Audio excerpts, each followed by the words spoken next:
Simula sa susunod na buwan, magdidikit ang LTFRB ng mga sticker sa mga consolidated na jeepney. Kasabay niyan, magsasagawa rin ng LTO ng random check sa mga kalsada. Si Joshua Garcia sa detalye. Rise and shine, Joshua.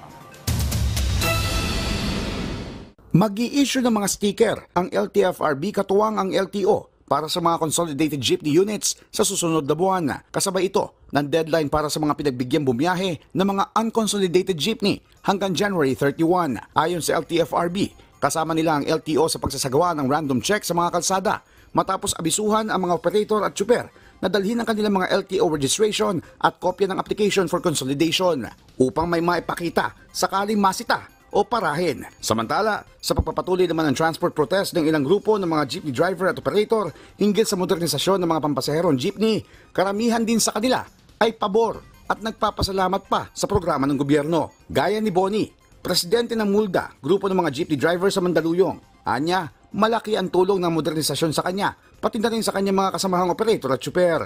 Una-una po natulungan kami ng gobyerno sa service contracting. Pag hindi ka kasi consolidated, hindi ka kasali dun sa mga programa ng gobyerno tulad ng libre sakay na sagot ng gobyerno.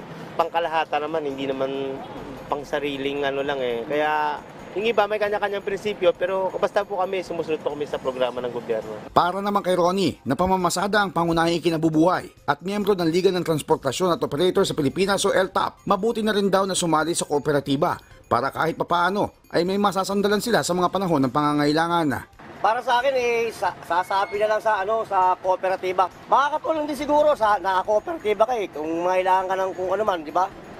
Halimbawa, mangutang ka ng baka pwede makatulong ba sa anong pangangailangan mo. Ayon sa Malacanang, sa pinakahuling datos ng LTFRB, nasa 76.6% ang consolidation rate na naabot ng gobyerno para sa mga jeep sa ilalim ng PUV Modernization Program. Samantala, nauna naman tiniyak ng mga LGU, maging ng MMDA at iba pang ahensya ng pamahalaan na handa silang umagapay sakaling may maapektuhan ng mga lugar, bunsod pa rin ang nagpapatuloy na transport protest. Joshua Garcia para sa Morning Show ng Bayan, Rise and Shine, Pilipinas.